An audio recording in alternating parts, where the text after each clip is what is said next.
bénis ces moments privilégiés, mon Dieu. Je te rends grâce tellement pour ta présence dans la louange et la qualité musicale, Seigneur, de mes amis, de leur cœur surtout, qui transportent comme l'arche de l'Alliance, l'arche de l'Éternel, la présence de Dieu. Je te bénis, mon Dieu, pour ce que tu vas faire.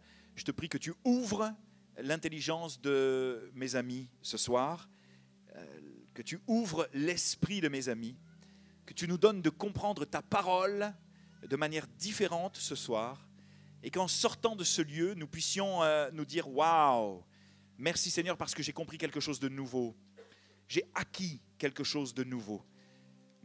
J'entre dans un chemin nouveau maintenant au nom de Jésus. » Seigneur, merci pour ce que tu vas faire, ce que tu as déjà fait dans le passé, mais ce que tu vas faire aujourd'hui. Je crois que les choses anciennes, elles sont merveilleuses, tu les as faites et tu fais toutes choses nouvelles. Et ce que tu veux faire aujourd'hui, tu veux le faire pour aujourd'hui et pour que nous entrions dans tes plans pour demain. Tu prépares ton peuple à quelque chose de glorieux. Tu prépares ton peuple à quelque chose de merveilleux. Tu prépares ton peuple à recevoir la puissance d'en haut, je le crois. Tu prépares ton peuple à vivre le ciel ouvert sur la terre pour plus du Saint-Esprit, plus de la manifestation de ta personne, de ta présence et de ta puissance. Seigneur, on ne veut pas que le concept de la puissance de Dieu soit juste éthérique, soit juste intellectuel, soit juste biblique, mais on veut la vivre. On veut que cela soit une expérience quotidienne aujourd'hui, demain matin, demain soir et dans les décennies qui vont suivre. On ne veut pas que ce soit juste une promesse, mais on veut appeler la promesse. On veut que la promesse s'accomplisse. Nous sommes les enfants de la promesse, les héritiers de la promesse, les héritières de la promesse. Et on ne veut pas passer à côté de la promesse, celle de recevoir le Saint-Esprit avec puissance. Pas avec une demi-mesure, mais avec puissance. La puissance dans le nom de Jésus. La puissance promise par le Père dans le nom de Jésus. Pour nos couples, pour nos familles, pour nos églises, pour nos ministères, pour nos enfants, pour nos ados, pour nos villes, pour nos quartiers, pour nos voisins, dans le nom de Jésus. Dans le nom de Jésus. Je m'attendais à un Amen un petit peu plus puissant ce soir. Alléluia! Amen! Alléluia! Ouvrez avec moi, s'il vous plaît, votre Bible dans le livre des Actes des Apôtres.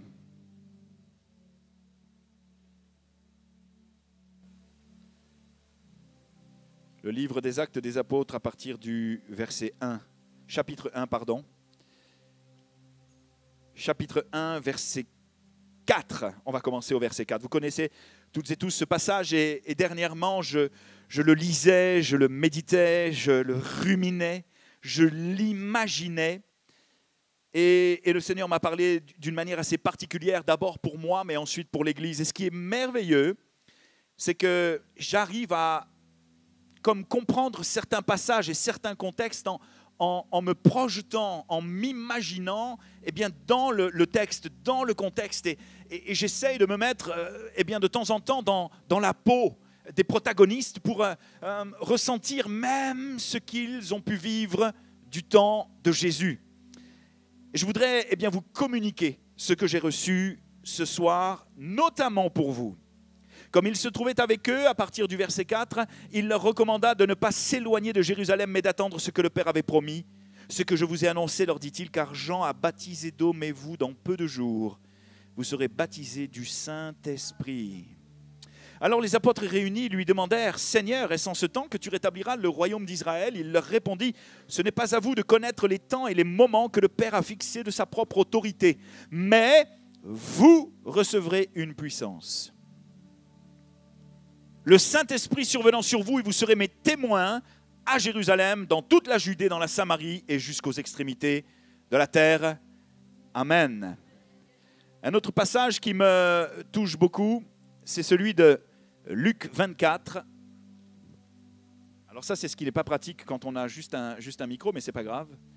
Luc 24, la fin du passage de Luc 24 pour le PowerPoint à partir du verset 44 que je ne t'ai pas donné. Verset 44, verset 45 même. Alors il leur ouvrit l'esprit afin qu'ils comprennent quoi? Les Écritures.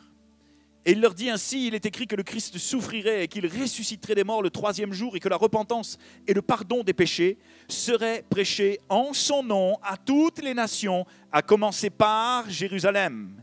Vous êtes témoins des choses, de ces choses, voici j'enverrai sur vous ce que mon Père a promis. Mais vous, restez dans la ville, jusqu'à ce que vous soyez revêtus de la puissance d'en haut. Il les conduisit jusque vers Béthanie, et ayant levé les mains, il les bénit. Pendant qu'il les bénissait, il se sépara d'eux et fut enlevé au ciel. Pour eux, après l'avoir adoré, ils retournèrent à Jérusalem avec une grande joie, et ils étaient continuellement dans le temple, louant et adorant Dieu. Ce qui me surprend dans ce texte, c'est que les disciples sont les héritiers d'une promesse extraordinaire. Jésus leur promet d'être baptisés du Saint-Esprit. En fait, il leur rappelle la promesse que le Père allait envoyer. Simplement un rappel de la fidélité extraordinaire et merveilleuse de Dieu. Dieu ne les a pas oubliés. Le Saint-Esprit va venir. Ce qui me surprend, c'est qu'alors qu'ils sont les récipiendaires, les bénéficiaires d'une promesse merveilleuse, eux ne vont rien comprendre à ce que Jésus est en train de leur annoncer. C'est surprenant. S'ils avaient compris quelque chose, au propos de Jésus, ils se seraient dit « Waouh, quand est-ce qu'on va le recevoir, Seigneur ? Comment ça va se manifester, le baptême du Saint-Esprit? C'est quoi la puissance qui va venir d'en haut? Parle-nous-en un tout petit peu plus. » Mais on se rend compte qu'ils sont préoccupés par tellement d'autres choses. Écoutez bien, ils ne sont pas du tout sur la même longueur d'onde que Jésus. Parce que Jésus va leur parler du royaume de Dieu et leur révéler ce que le Père avait promis allait s'accomplir, mais eux ramènent les choses à leur espérance messianique. C'est étonnant parce que Jésus leur parle des choses célestes, mais eux ramènent les propos de Jésus à leur espérance terrestre. Jésus leur présente la façon dont les prochains événements vont arriver. Des événements extraordinaires. Eux restent focusés et figés sur la façon dont ils croient que les choses vont arriver. Ils sont figés et fixés sur la façon dont ils croient que les choses vont arriver. Et les questions qu'il est légitime de se poser ce soir sont les suivantes. Comment se fait-il? Je ne parle pas trop vite, ça va? Je suis passionné, emballé et tellement excité à l'idée de délivrer ce message ce soir. Alors pardonnez-moi si j'explose un petit peu. Comment se fait-il si vous ne comprenez pas tout ce que j'ai, vous reprenez la vidéo ou vous demandez la traduction en langue. Que le Saint-Esprit vous aide ce soir si je vais trop vite. Comment se fait-il qu'ils ne comprennent rien à ce que le Seigneur est en train de leur révéler? Après qu'il leur ait parlé du royaume de Dieu, écoutez bien, pendant... Je peux avoir un deuxième pupitre s'il te plaît? Alors juste la table, voilà, hop. Merci beaucoup, Miguel. Comment se fait-il qu'ils ne comprennent rien à ce que Jésus est en train de leur raconter alors qu'il a passé, écoutez bien, 3 ans et 40 jours aux côtés des disciples, à leur parler des choses du royaume de Dieu. Jésus est mort et ressuscité. Il ressuscite et pendant 40 jours, il va leur parler de ce qu'il a vécu très certainement là-haut. Leur dévoiler les mystères, les secrets cachés du royaume de Dieu. Il va leur parler des choses ineffables, des choses de Dieu, de la cité céleste, très certainement. Qu'a-t-il bien pu leur raconter à ce moment-là? Qu'a-t-il bien pu dire à ses disciples de si extraordinaire, de si merveilleux, pour qu'ils ne comprennent rien à l'histoire? J'aurais aimé être au pied de Jésus, simplement agenouillé, simplement un reporter invisible, juste pour écouter ce que Jésus était en train de leur raconter. Combien ça a dû être extraordinaire que Jésus leur parle ainsi pendant 40 jours du royaume de Dieu. Mais comment est-il possible qu'ils n'y saisissent rien? Comment est-il possible qu'ils n'y comprennent rien? Ils sont au bord de vivre quelque chose d'exceptionnel. Ça sort de la bouche de Dieu et du cœur du Père et ils ne le réalisent pas. Ils ne comprennent pas ni ne réalisent que leur temps est venu. Celui de bouleverser le monde par la puissance du Saint-Esprit. Comment est-ce que c'est possible qu'ils ne comprennent pas? Pourquoi sont-ils incapables de comprendre le langage de Jésus? Pourquoi sommes-nous aujourd'hui encore en 2018 alors que pour certains, il y a 5, 10, 15, 20 ans, 30 ans peut-être de conversion?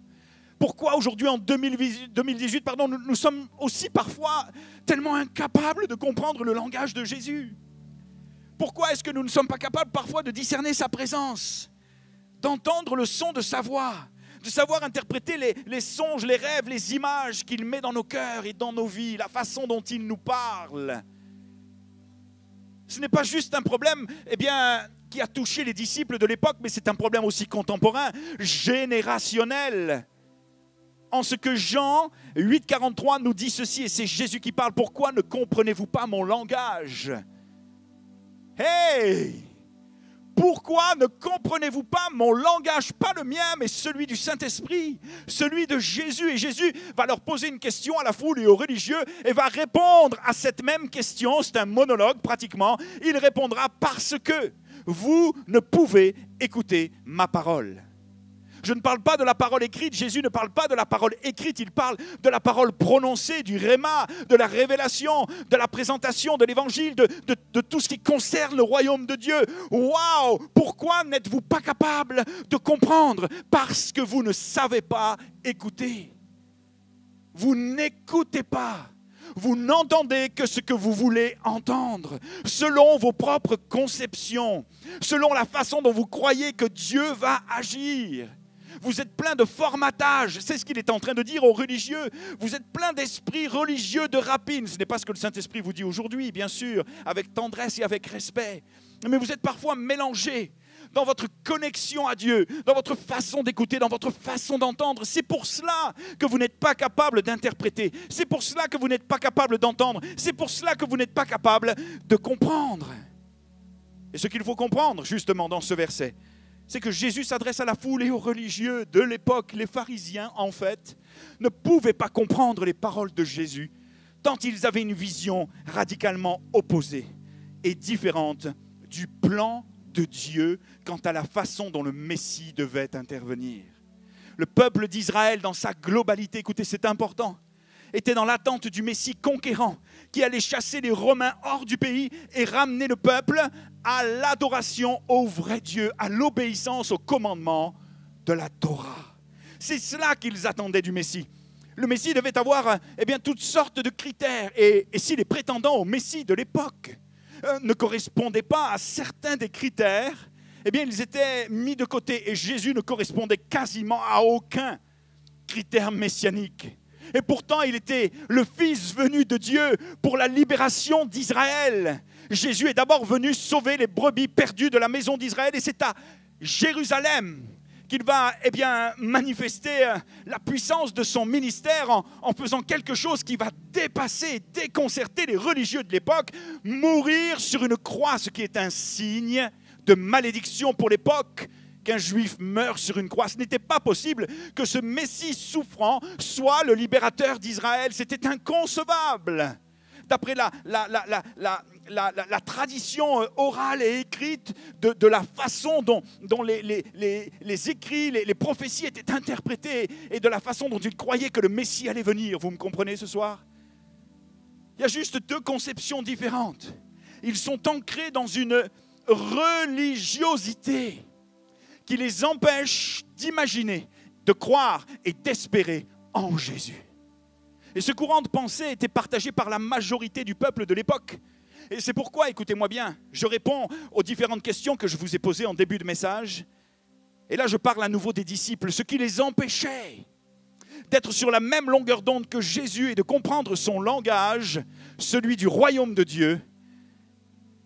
Ce n'était autre que la puissance de leur héritage religieux, la puissance de leurs idées préconçues, mais, et surtout, c'est le premier point que je vais développer avec vous ce soir, ce qui les empêchait de comprendre et d'entendre les paroles de Jésus.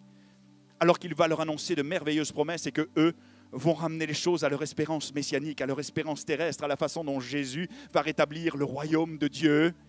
Ce qui les empêchait d'être sur la même longueur d'onde que leur maître, après avoir passé 3 ans et 40 jours à ses côtés, après qu'il leur ait parlé de manière magnifique du royaume de Dieu, ce qui les empêche d'entendre, de comprendre, de saisir et d'entrer dans le miraculeux, c'est la puissance de leur croyance. La puissance de leur croyance.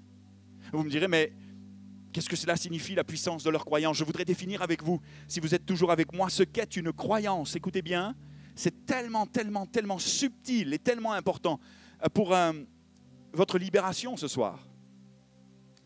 C'est tellement important pour votre prochaine étape, quant à celle qui va déterminer si vous allez être capable de comprendre et d'entendre. Vous qui êtes peut-être bloqué et qui vous demandez, mais pourquoi je patauge? Pourquoi je patine? Pourquoi je fais du surplace? Pourquoi je n'arrive pas à entendre? Pourquoi je n'arrive pas à comprendre? Pourquoi ça stagne et que je n'arrive pas à passer à la prochaine étape? Écoutez bien.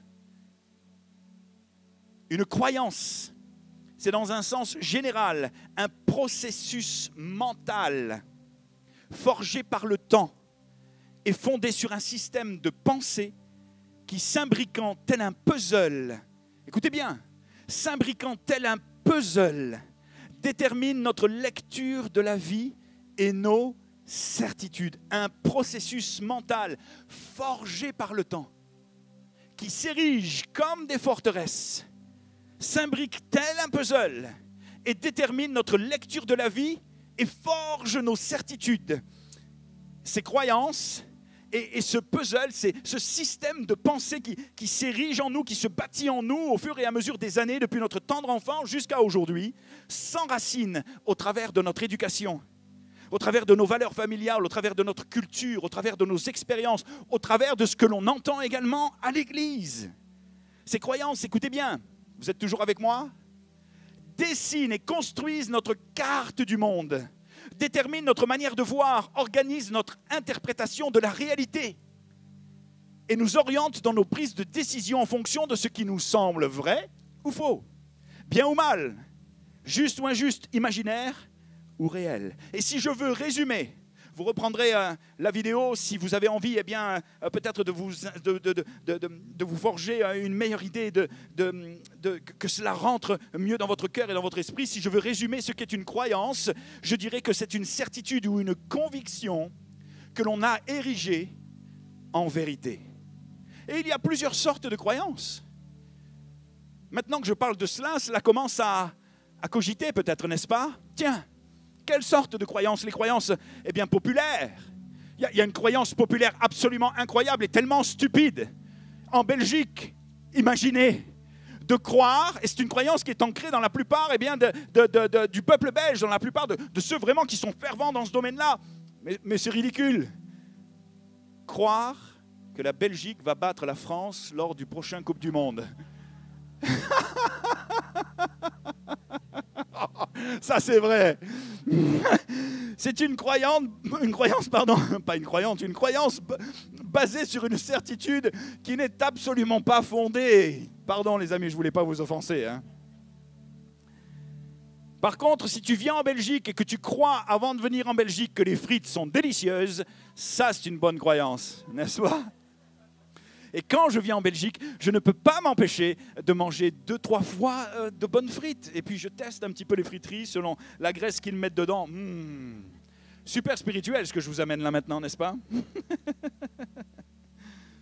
Il y a des croyances religieuses, des croyances scientifiques, des croyances ancestrales, des croyances reliées à la superstition.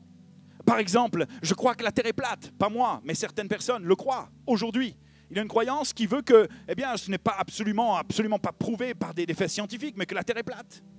Que le génocide perpétré par les nazis n'a jamais existé. Quelle folie! C'est une négation de la réalité de ce que les Juifs ont souffert. Que les êtres humains sont fondamentalement bons. Il y a des gens qui croient, parce que ce sont des humanistes, que les êtres humains sont fondamentalement bons et que le monde va être sauvé par la bonté humaine. Quelle folie! Certaines personnes croient, par exemple, en ce qui concerne Jésus, qu'il n'est qu'un simple prophète ou tout simplement que d'avoir un petit objet dans sa poche peut porter chance. Tellement de croyances. J'ai commencé à étudier le phénomène de la croyance et je me suis dit, je vais arrêter là parce qu'il y a tellement de croyances, autant de croyances que de cheveux sur une tête, fondées ou infondées. Je voudrais vous dire qu'il existe une croyance qui peut s'avérer dynamisante. La croyance en Dieu. Je crois qu'avec lui, tout est possible. Je crois qu'il est mon sauveur. Je crois que je suis passé de la mort à la vie. Ça, c'est une bonne croyance. Mais attention, ça n'a rien à voir avec la foi. Et je vais vous le démontrer dans un tout petit instant. Parce qu'il y a une différence entre ce que je crois et ce que je vis.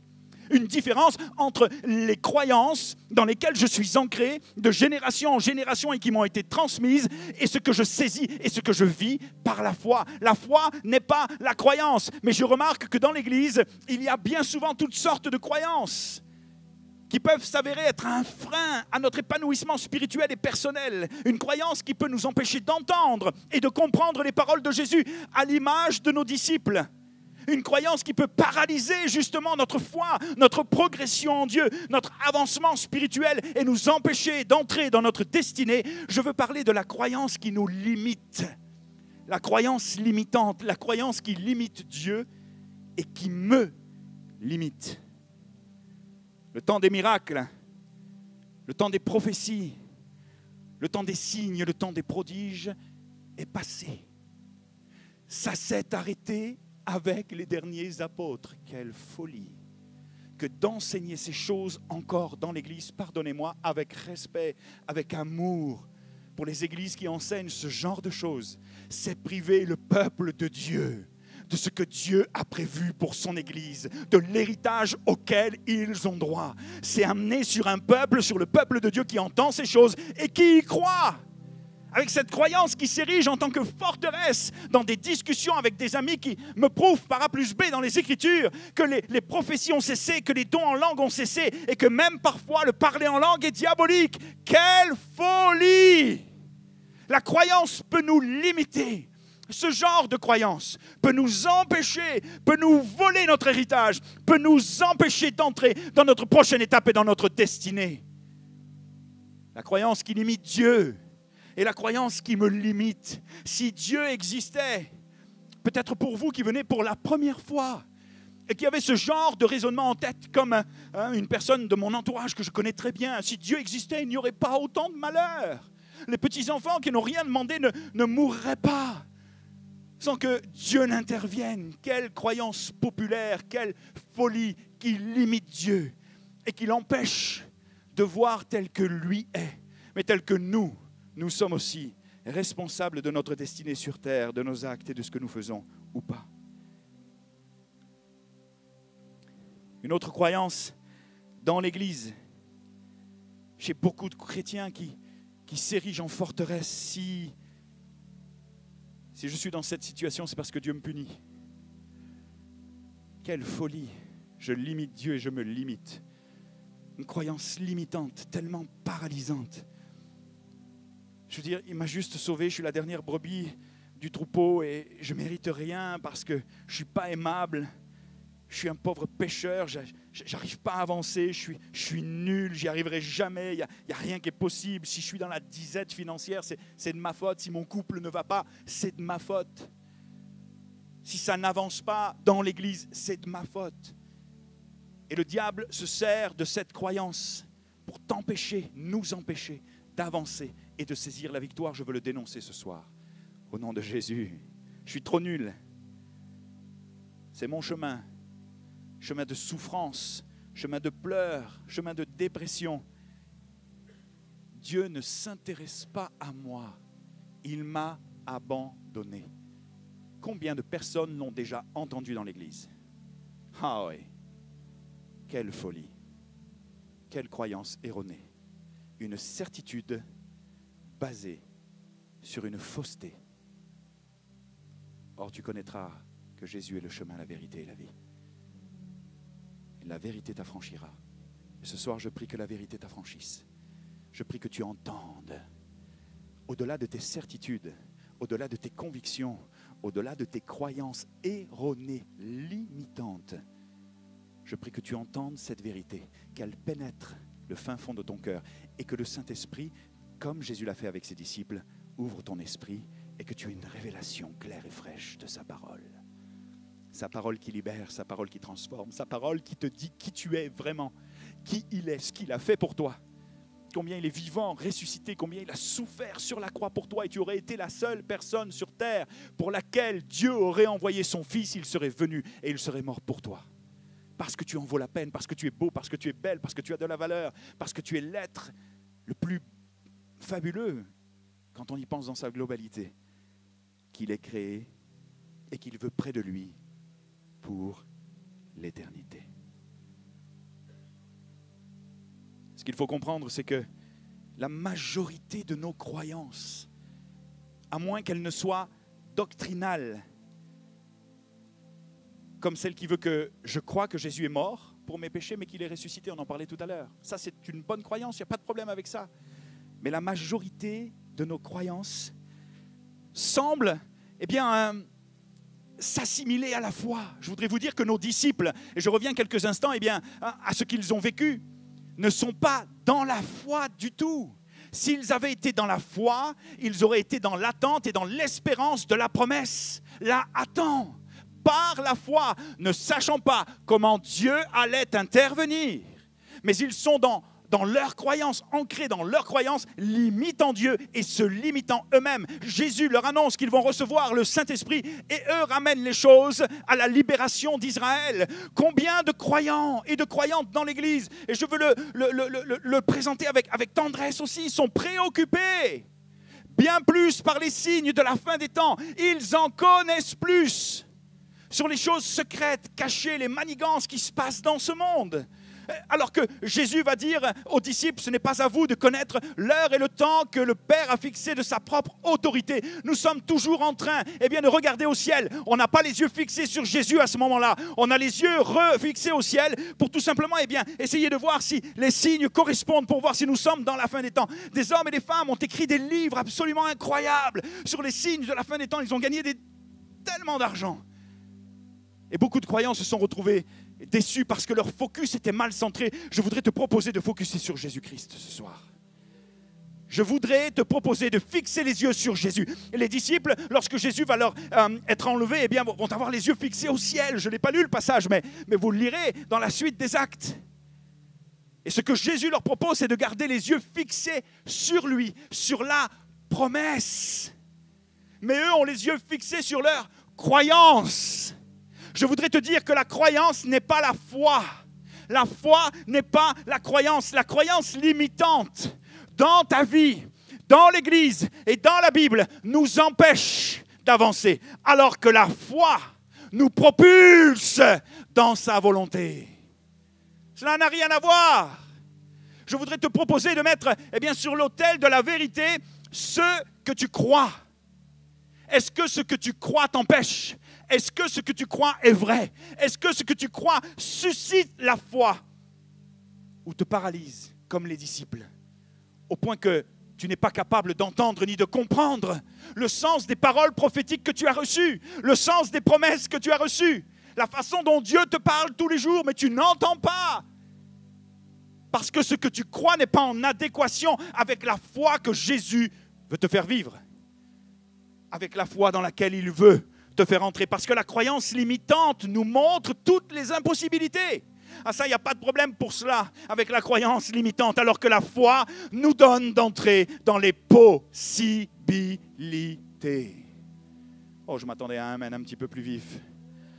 Ça va, je ne suis pas trop sur le même ton, sur le même high. Wouh, let's go, on y va. Non, ça va? Je ne vous épuise pas? Vous me suivez? Amen. La croyance se base sur les choses que je connais, alors que la foi se base sur les choses que je ne connais pas. La croyance se base sur les certitudes. Dieu va agir de cette manière, c'est sûr, il va le faire. Et lorsqu'il ne le fait pas, je suis horriblement déçu, parce que j'ai placé ma confiance dans une croyance et non pas dans la foi et la façon dont Jésus va le faire. Ce qui est important, ce n'est pas ce que je crois, ce n'est pas ce que je veux, mais c'est ce que lui va faire, veut faire et comment il va le faire. Et la foi, c'est rester dans l'attente de la solution de Dieu pour ta vie. Quelles que soient les circonstances que tu traverses, j'ai une personne de mon entourage qui me disait, écoute, mon ami est tombé malade et j'ai prié. J'étais certaine, écoutez bien, c'est important, qu'elle allait revenir à la vie, qu'elle allait guérir d'abord. Et lorsqu'elle est morte, j'ai prié pour elle, au nom de Jésus, tu ressuscites, et elle n'est pas ressuscitée. J'ai tellement été déçu. Et j'ai compris pourquoi cette personne était déçue. J'ai compris pourquoi tellement de croyants et de croyantes sont déçus dans l'Église. Parce qu'ils sont ancrés dans des croyances qui ne sont pas la foi. Parce que si elle avait prié avec foi et que le Seigneur ne l'avait pas exaucée, alors elle se serait réjouie quand même de la solution de Dieu. Lorsque tu crois que Dieu va agir d'une certaine manière et qu'il ne le fait pas et que tu es déçu, dis-toi bien que tu es ancré dans une croyance, tu n'es pas ancré dans la foi. Moi, je crois que lorsque je prie, les malades sont guéris. Je le saisis par la foi, n'est-ce pas? Mais si le malade pour lequel je prie n'est pas guéri, ça ne va pas changer ma vie. Ça ne va pas me décevoir au point de vouloir quitter l'église. Si je prie pour mon église et que je crois qu'il va y avoir des choses extraordinaires qui vont se passer, mais que Dieu agit d'une manière différente, ça ne change rien. Gloire à Dieu pour la manière dont il agit. Et pas gloire à Dieu pour la manière dont je crois qu'il va agir. Nous avons besoin de changer de focus, de passer de nos croyances, de nos espérances propres à la foi qui entend, à la foi qui écoute. La véritable foi vient dans la parole de Dieu nous éclairer quant à celle d'Abraham, quant à celle de Jacob, d'Isaac, quant à celle de Moïse, qui ont tous entendu quelque chose de la part de Dieu. La foi ne se base pas juste sur nos certitudes, mais se base également sur ce que j'entends de Jésus. Lorsque Pierre va sortir de son bateau, il va s'assurer d'abord que Jésus lui dise « Viens ». Quelles leçons pour nous, quelles leçons pour moi. Et alors que Jésus lui dit « Viens », Pierre sort de son bateau. S'il était sorti de son bateau sans que Jésus ne lui parle, peut-être aurait-il coulé, se serait-il dit « Mais pourquoi Jésus tu m'abandonnes ?» Il aurait été dans la croyance et non pas dans la foi. Vous comprenez ce que je veux dire? Il y a une différence, elle est mince. Si bien que moi, personnellement, il m'arrive de tomber dans le panneau encore de temps en temps. J'ai juste besoin d'apprendre encore à écouter Jésus. Parce que la foi, je crois vraiment, les amis, qu'elle procède de ce que la Bible dit, mais qu'elle procède aussi de ce que Dieu me dit. Lorsque je prie maintenant pour les gens, je ne prie plus selon ma foi ou selon ma croyance. Je prie au nom de Jésus, mais j'attends que le Seigneur me parle, me montre une directive, une direction. Et alors, à ce moment-là, je prie selon la direction de l'Esprit. Et là, la chose, je la vois s'accomplir. Mais lorsque je suis dans la croyance que Dieu va agir et qu'il n'agit pas, c'est à moi qu'il faut que je m'en prenne. Est-ce que vous me suivez à peu près? C'est pas facile quand même à saisir, mais je prie que le Saint-Esprit vous aide. Écoutez, moi, je suis un gars de décision. Je suis un gars de solution. Dès qu'il y a un problème, problème égale solution. Et là, dernièrement, nous avons encore rencontré un problème dans notre ministère. C'est toujours le même, le problème financier. Et à un moment donné, là, dans le mois qui arrivait, j'étais en train de faire mes calculs et j'étais en train de me dire, c'est impossible, on ne va pas passer à travers les prochains mois. Comment va-t-on faire, Seigneur? Pas d'invitation, pas de date. On est tellement limité. Jésus, aide-nous, s'il te plaît. Et tout d'un coup, il m'est venu une idée. Je vais chercher du boulot. Je ne consulte ni la chair, ni le sang, c'est-à-dire mon épouse, ni le Saint-Esprit. Un poste se présente. Je postule. La personne m'engage, m'embauche. Waouh, je me dis, you, super, let's go. Le premier jour, le deuxième jour, le troisième jour, je suis embauché. Et le premier jour, le deuxième jour, le troisième jour, ça se passe à peu près bien. Et le quatrième, cinquième, sixième, je commence à ressentir une tristesse devant mon ordinateur. Il fallait que je cherche dans l'immobilier des clients pour leur vendre encore des immeubles comme je l'avais fait entre 2012 et 2014. Sauf qu'entre 2012 et 2014, c'était conduit parce que Jésus m'avait parlé. Mais là, il me laisse faire. Il ne me parle pas. Et moi, je crois qu'il va m'accompagner. Je ne lui demande même pas son avis, mais je crois qu'il va m'accompagner. Et alors que je suis devant mon ordinateur et que je ressens une tristesse, je lui demande pardon. Parce que je sais maintenant qu'il veut me faire passer à une autre étape dans ma vie, celle de dépendre plus du Saint-Esprit pour vivre par la foi, dans la dépendance de sa volonté, de sa parole et de sa destinée pour moi. Et c'est juste incroyable parce que on est tous des écoliers un petit peu, des étudiants à l'école du Saint-Esprit. Et combien c'est pas facile toujours d'apprendre à entendre Jésus et le Saint-Esprit nous parler. Et je suis dans mon bureau à un moment donné, c'est juste pour ça. Eh bien que le Seigneur a permis que je prenne ce travail sans m'en donner l'autorisation, mais en me laissant faire. Eh bien quoi qu'il en soit, gloire à Dieu. Je suis dans mon bureau et je commence à ressentir le Saint-Esprit pour la première fois en moi tressaillir d'une manière particulière. À un point tel que j'ai eu l'impression, merci beaucoup, j'ai eu l'impression que j'allais m'évanouir tellement c'était intense. Et mon esprit tressaille en moi et des entrailles de miséricorde, quelque chose de fort. Je commence à parler en langue, à fermer les yeux dans mon bureau, je m'isole pour que les autres ne m'entendent pas et je dis au Seigneur, s'il te plaît Seigneur, qu'est-ce qui se passe? Parle-moi, je ne comprends pas. Et puis je laisse passer, je ne comprends rien à ce que Jésus est en train de faire dans ce bureau. Je prends mon téléphone, j'appelle une cliente et je tombe sur une jeune fille qui me dit « Écoutez, vous êtes la 50e personne qui m'appelle en tant qu'agent immobilier, cela suffit. J'aimerais passer à autre chose. » Et je lui dis « Écoutez, ce que je ne dis pas souvent, de temps en temps, mais pas souvent à mes clients, je lui dis « Écoutez, je suis pasteur, vous pouvez avoir confiance en moi. » Elle me dit « Quoi ?» Je lui dis « Je suis pasteur. » Elle me dit « C'est pas possible. » Je lui dis « Si, pourquoi ?» Elle me dit « Écoutez, je suis au bout du rouleau. Je n'en peux plus. Je me suis fait abuser, je me suis fait tromper. Je suis parti, j'ai pris un blablacar, je suis tombé sur un gars alors que j'avais des envies de suicide qui m'a sauvé la vie. Et maintenant, je me rends compte qu'il est dans une secte et qu'il essaye avec des énergies un petit peu mal placées de poser mes mains sur mon corps alors que je n'en ai pas envie. Qu'est-ce que je peux faire? Et là, je comprends pourquoi mon esprit tressaillait en moi. Savez-vous que le Seigneur est capable de renverser le mal en bien? Et quelles que soient les mauvaises décisions que vous avez prises, de vous utiliser pour sa gloire, quoi qu'il en soit, alors ne paniquez pas, même si vous avez pris des mauvaises décisions, même si vous ne l'avez pas consulté, il est capable de vous utiliser de la meilleure manière qui soit. Cette jeune fille, je l'ai orientée vers un pasteur de la région et maintenant elle est prise en main et ce que j'espère, c'est la rencontrer, peut-être la voir grandir dans l'église et de me dire, j'ai perdu de l'argent, j'ai désobéi à Dieu, j'ai fait n'importe quoi. Mais Seigneur, dans cette situation pourrie, tu m'as quand même bien utilisé. À toi soit seule la gloire. Amen. Amen. Amen. La croyance limitante nous empêche de progresser, la foi nous transforme. La croyance veut nous priver de tout ce que Dieu a à nous donner. La foi veut nous donner en abondance et en surabondance d'entrer dans ce que Dieu a prévu. La croyance limitante veut tuer le rêve de Dieu dans nos vies. La foi veut nous donner d'entrer dans le miraculeux et notre destinée. Je voudrais vous dire que la foi est basée sur une et une seule personne, Jésus qui est vivant et ressuscité.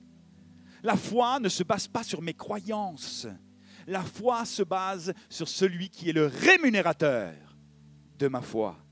Elle est une ferme assurance des choses que l'on espère, une démonstration de celles que l'on ne voit pas. La foi ne dépend pas de ce que j'ai pu apprendre dans le passé, parce que Jésus les défait tout le temps. La foi, c'est une nouvelle aventure, un pas que je pose après l'autre, à l'image d'Indiana Jones, qui va passer d'un endroit à l'autre en posant son pied sur une dalle de pierre qui va se dessiner au fur et à mesure qu'il va se mettre à marcher. C'est ce que tu es appelé à faire ce soir, à vivre par la foi. Et ô combien certaines de tes croyances, comme celle qui veut que j'ai prié de cette manière, ça a marché, t'incite à continuer à faire ce que tu fais et à fonctionner comme tu fonctionnes et à croire ce que tu crois, le Saint-Esprit va les défaire pour t'habituer à la façon dont lui veut faire les choses, pour t'habituer à l'écouter, exercer ton oreille comme écoutent les disciples, que tu sois continuellement dépendant de lui et connecté au Saint-Esprit afin de vivre par la foi, afin de marcher par la foi sur sa parole que tu vas être capable d'entendre et de comprendre. Est-ce que ça va ce soir?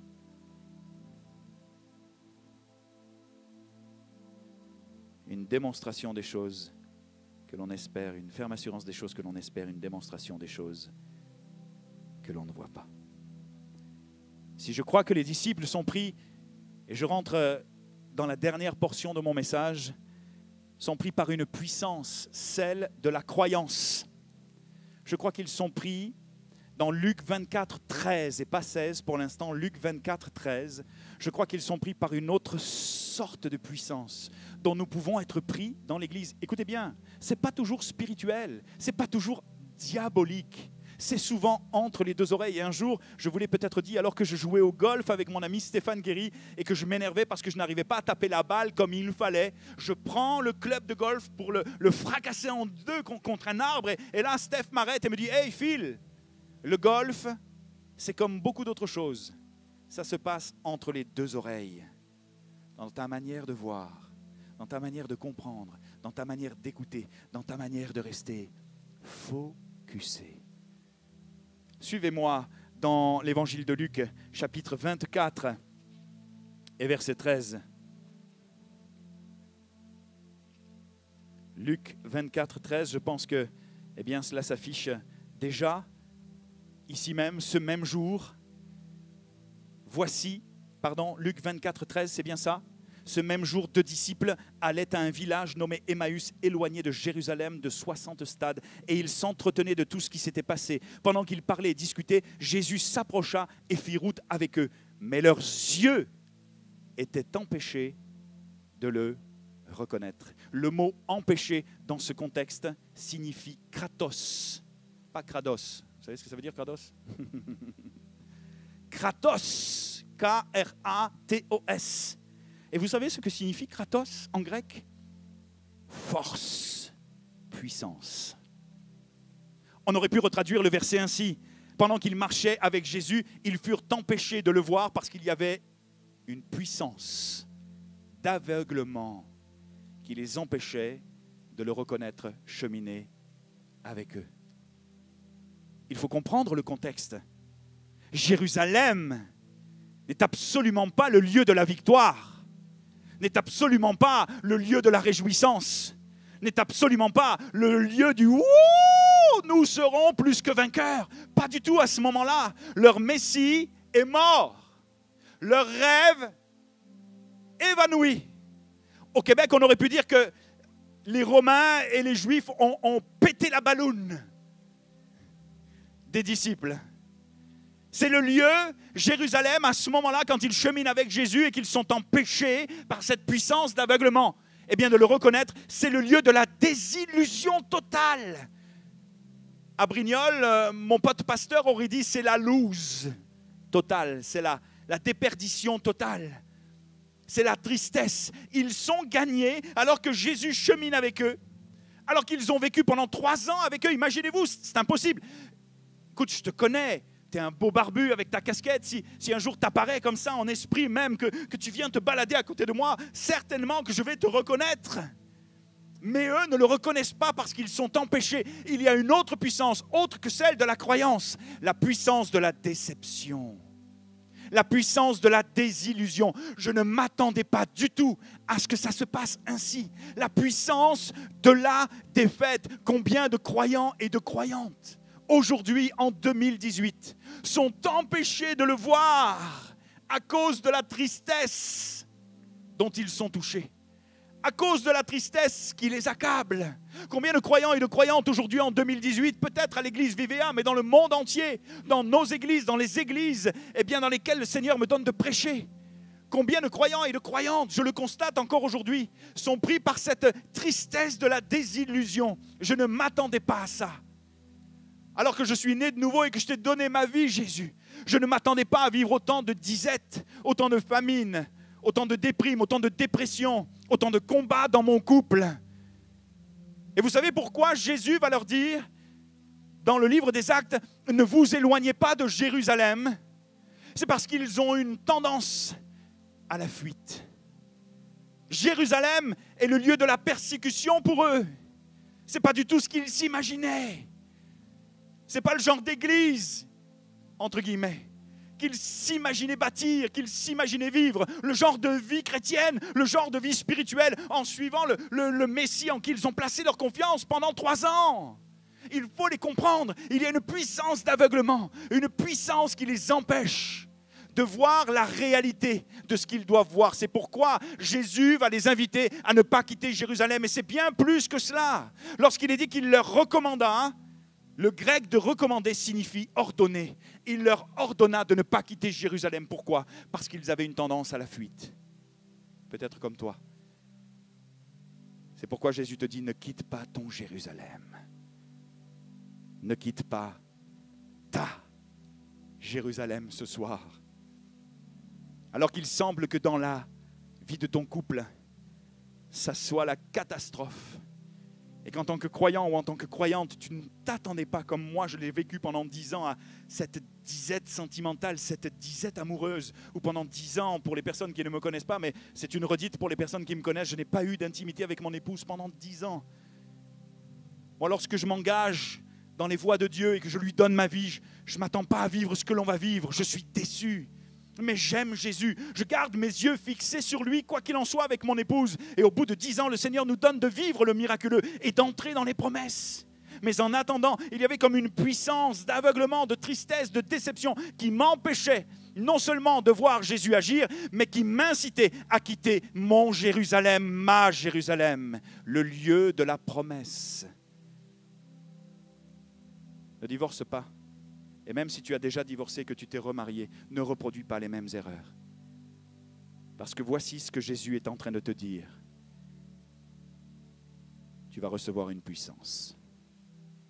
La puissance du Saint-Esprit qui va te rendre capable, surnaturellement, de surmonter ta difficulté et tu seras mon témoin à Jérusalem.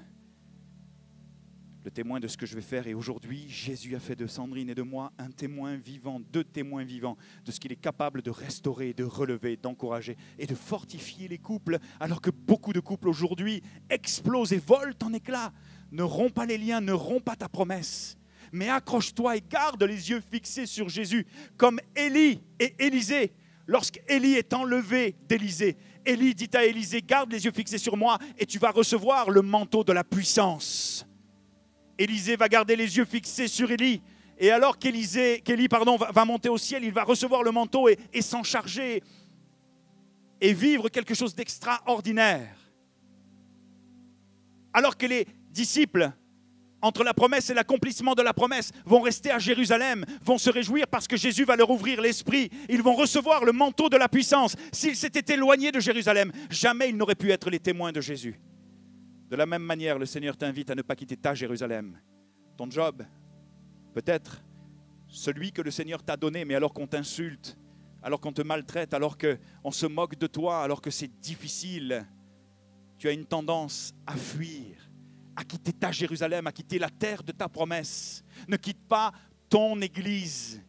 Tu ne t'attendais peut-être pas à vivre ce que tu vis. Il y a peut-être quelques désillusions, quelques problèmes, quelques combats. Mais le Seigneur t'ordonne de ne pas quitter ta Jérusalem, ton Jérusalem, le lieu de la promesse, mais d'attendre et dater la promesse.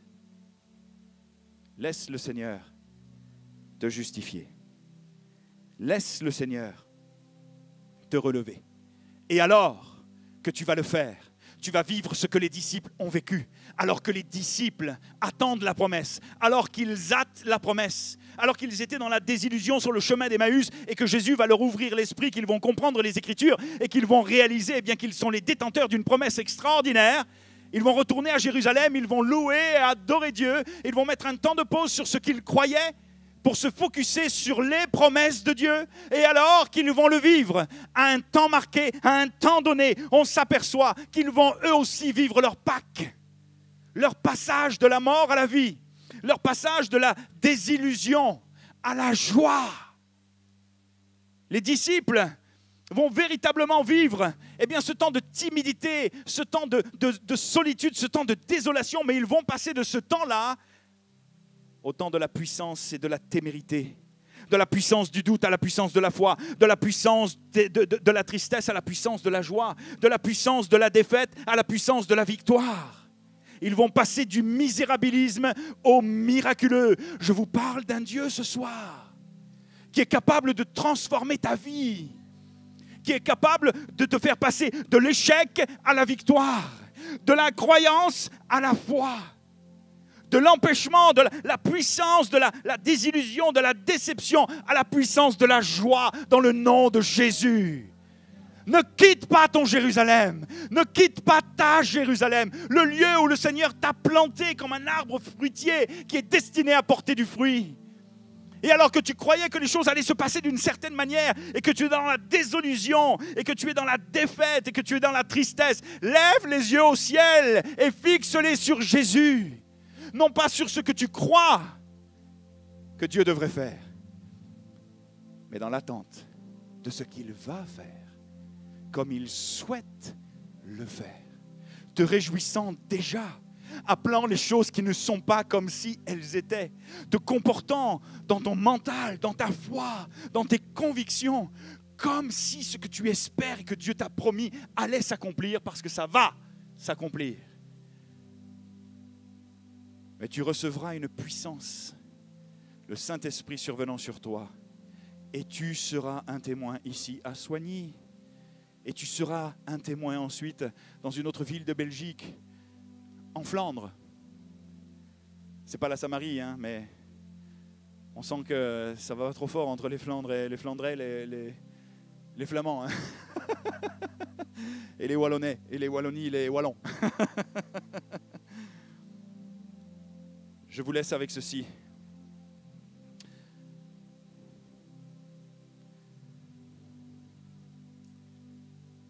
Comment réagir lorsqu'on nous apprend que le cœur de notre petite fille de 9 mois est en grande souffrance et que sa pathologie est rare et lourde? C'est le témoignage d'Emilien et de Julie qu'ils m'ont autorisé à lire, que vous connaissez peut-être avec leur fille Alicia.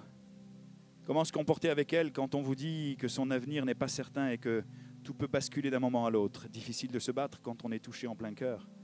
Et que dire, que faire face aux discours médicaux qui ne peuvent laisser aucune place à l'espoir? Pendant que nos amis musiciens commencent à s'approcher pour nous donner d'entrer dans sa présence davantage. Nous avions toujours la conviction qu'il y a de l'espoir dans toute situation, dans chaque circonstance de la vie. Nous avons alors affronté cette rude épreuve en confiant notre avenir et celui de notre enfant en Dieu. Écoutez bien, c'est un témoignage tellement bouleversant. La Bible nous parle de Jésus-Christ, capable de guérir toutes les maladies et de pardonner toutes nos fautes. Nous avons eu foi en lui et avons persévéré dans la prière. Chaque jour, nous pouvions témoigner qu'il se manifeste toujours auprès de ceux qui font le choix de croire encore en lui. Il est vivant et agit avec un amour si grand que rien ne peut le contenir. Dans cette épreuve, il nous a rendus capables de rester forts et d'être présents au maximum pour Alicia. Il nous a donné sa paix, une paix qui surpasse toute intelligence au point que certains pensaient que nous faisions un déni face à cette dramatique situation. Nous étions pourtant bien conscients de tous les risques, même celui de la mort. C'est dans sa paix et avec foi que nous avons confié notre enfant entre les mains d'une équipe médicale extraordinaire qui a accompli un travail remarquable.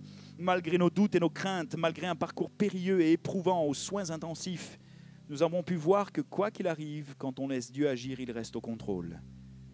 Alors que toutes les circonstances orientaient son diagnostic vers la mort, ou dans le meilleur des cas vers un résultat dommageable et irréversible à cause d'une mauvaise irrigation du cerveau, nous avons choisi de nous battre par la foi et de nous accrocher à la vie. Et j'aurais pu rajouter en attendant la solution de Dieu, son intervention divine, parce que la foi est centrée sur une personne, celle de Jésus. Nous avons choisi de faire confiance en un Dieu créateur si puissant que rien ne lui est impossible.